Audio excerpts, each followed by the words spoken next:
Nasubukan mo na bang magluto ng sinigang na tuna belly sa miso?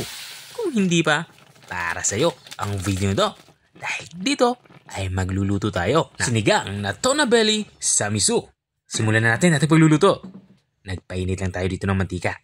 At nang uminit na, magsimula na tayo mag-isa. Unang inilalagay ko nga dito, itong ating sibuyas. Pulang sibuyas yung ginagamit ko dito.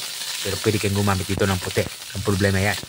Susunod ko naman itong ating kamatis. 3 kamatis ang ginagamit ko dito. Hiniwa ko lang ito ng pahaba. At matapos natin mailagay ang kamatis, lagay naman natin itong ating luya. Bali sa luya naman ay hiniwa ko lang ito ng pahaba. Kapag bumango na ito at nalanta na, lagay na natin itong ating tuna belly. Bali sa tuna belly naman ay binambat ko na ito sa kaunting asin para manot na yung alat dito sa ating lulutuing tuna belly. Ang gagawin ko lang dito ay isang kutsa lang natin ito o igisa natin ito ng bahagya. Ginagawa natin ito para mabawasan yung lansa nito. Kung nanonood ka pa rin hanggang dito sa parte ng aking video, ibig sabihin na interesado ka sa aking niluluto. Baka pwede mo naman i-comment kung taga saan ka para alam ko kung hanggang saan umabot ang aking video. Balikan natin itong ating nilulutong ulam. Naglagay na nga ako dito ng tubig. Ito na yung magiging sabaw niya. Tapos kung malagyan ito ng tubig ay tatakpan natin to. Papakuloy natin to ng mga 5 minuto. At makalipas ng 5 minuto ay binuksan ko muna ito.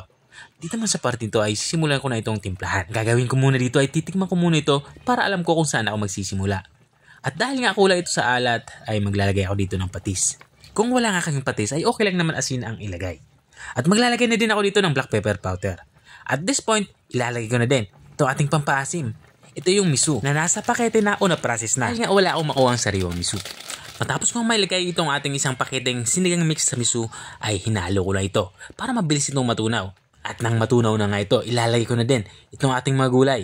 Mayroon tayo ditong talong. Hiniwa ko lang ito ng maninipis. At kapag sinigang sa miso ang pinag-uusapan, mas maigi dito ang ilagay natin ay mustasa. Magbibigay ito ng mas masarap na flavor sa ating sabaw. Tapos kung mailagay itong mustasa ay hinalo ko lang ito pa ilalim para mabilis itong maluto. At ang panghuli natin ilalagay dito, itong ating siling panigang o siling haba. Tinatawag din itong siling green. Matapos natin mailagay yung panghuli nating sangkap ay tatakpan natin ito. Isimmer lang natin ito ng kahit 2 minuto. Maluto lang yung ating mga gulay na inilagay. At makalipas nga ng 2 minuto ay binuksan ko na nga ito. Dito nga sa parting ito ay lutong-luto na nga itong ating ulam pananghalian. Napakasarap humigop ng sabaw nito, lalo ngayong maulan ang panahon. Ito na nga yung ating sinigang na tuna belly sa miso. Kung nakarating ka hanggang dito sa dulo ng aking video, maraming salamat sa panunood. At kung nagustuhan mo naman yung bago nating resepeng ibinahagi, baka pwede mo naman to i-share. O siya, hanggang dito na lang ako. Kita-kita ulit sa mga susunod kong mga videos. Paalam! Bye-bye!